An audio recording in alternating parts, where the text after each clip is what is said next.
Recently जी मैंने अभी supreme court की हेयरिंग पे इस्लामाबाद जाते हुए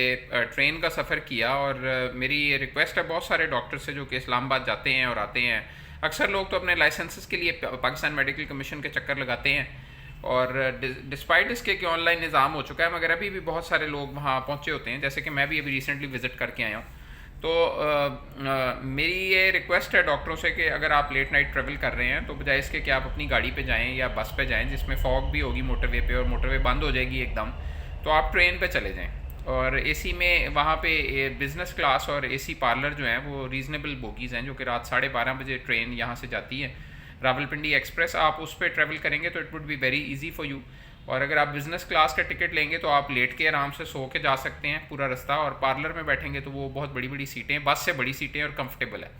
और वो बिज़नेस क्लास से भी थोड़ा अपग्रेडेड वर्जन है। और वापसी पे भी इसी तरह पिंडी से जो ट्रेन्स आ रही हैं, पिंडी में मैंने बल्कि एक चीज़ देखी पिंडी इस्लामाबाद में कि वहाँ पे उबर करीम पे गाड़ियाँ यूजुअली शो नहीं हो रही, और इन ड्राइवर ऐप एक नई ऐप आई है, उसके ऊपर बहुत ज़्यादा गाड़ियाँ शो हो रही थी और उस पर बाकायदा एक कंपटीशन है फेयर्स का, और आप देख सकते हैं कि यार ये वाला 170 ऑफर कर रहा है वन, मतलब आप उसमें से चूज़ कर सकते हैं कि यार ये फेयर मुझे सूट करता है तो इस बंदे को बुला लो। तो और प्लस ये है कि मैंने देखा कि जब ट्रेन पे लास्ट टाइम मैं इस्लामाबाद गया था पिछली सुप्रीम कोर्ट की हेयरिंग पे अराउंड अ मंथ अगो, तो मैंने ये देखा था कि डाइवो जो है वो पिंडी से होती हुई इस्लामाबाद जा रही है और 1.5 घंटा तकरीबन इस्लामाबाद अंदर उस पर लग जाता है निकलते निकलते उसे वहाँ से। तो यानी कि जो रूट 4 घंटे में पहले होता था वो अब 5.5 घंटों पे तकरीबन चला गया है। तो जिस ट्रेन पे मैं वापस आया 12 बजे, जब मैं स्टेशन पे, मैंने सोचा कि वापसी पे भी मैं सुप्रीम कोर्ट की हेयरिंग करके पीएमसी से होता हुआ तो मैं सुप्रीम कोर्ट ट्रेन से चला जाता।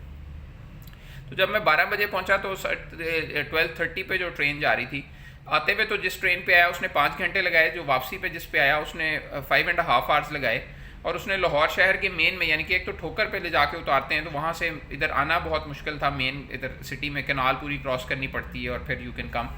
तो जिस रास्ते से, मतलब एक तो रेलवे स्टेशन बिल्कुल लाहौर के मिड में है, तो इट वॉज़ वेरी ईजी। और प्लस ये कि वापसी वाली ट्रेन में ऑल्दो उसमें बिज़नेस क्लास और एसी पार्लर नहीं थे, मगर ये है कि उसमें एसी स्टैंडर्ड था और इसका फेयर भी सरप्राइजिंगली ट्रेन का जो है वो उससे कम है अपना बस से। ऑल्दो थोड़ा सफाई वगैरह बहुत कमज़ोर थी, सीटों पे रैक्सीन के कवर्स होने की बजाय उन्होंने कपड़े के कवर्स लगा दिए हैं, जो कि बहुत ज़्यादती की रेलवे ने। अगर रैक्सीन के कवर हो तो आप खुद सोच सकते हैं कि आप उनको कपड़ा मारें, साफ़ कर लें। अब ये जो कपड़े वाले कवर हैं सीटों पे, इन पे अगर बच्चा उल्टी कर दे कोई, या कोई सालन गिरा दे या चाय गिरा दे, तो वो इतने बड़े बड़े दाग पड़े हुए हैं कि वो बंदे को देख के एक दुख होता है कि यार, वैसे तो एसी पार्लर में ऐसी कोई चीज़ नहीं थी, मगर एसी स्टैंडर्ड जो था उसके अंदर काफ़ी गंदी सीटें थीं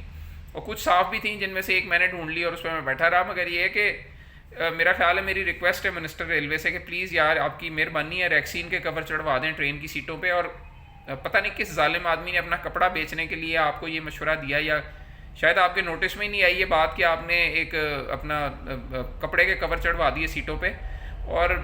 रैक्सीन के बगैर सफाई पॉसिबल ही नहीं। मतलब आप रैक्सीन पे तो गीला कपड़ा मारेंगे, सरफ मारेंगे, एकदम पानी हल्का सा डालेंगे, साफ़ सुथरी हो जाएगी और मतलब गंदी नहीं होगी। ये कपड़े जिन पे लोग अपने बूट रख देते हैं, जूते रख देते हैं, प्लीज़ इस पे मेरी रिक्वेस्ट है रेलवे से। सिर्फ एक फॉल्ट है पूरी ट्रेन में कि उसके अंदर रैक्सीन के कवर नहीं है, सीटों पे कपड़े का कवर है। तो ये मेरी रिक्वेस्ट है मिनिस्टर रेलवे से कि प्लीज़ अगर आप ये कर दें तो हमारे लिए ट्रैवलिंग और ईजी हो जाएगी।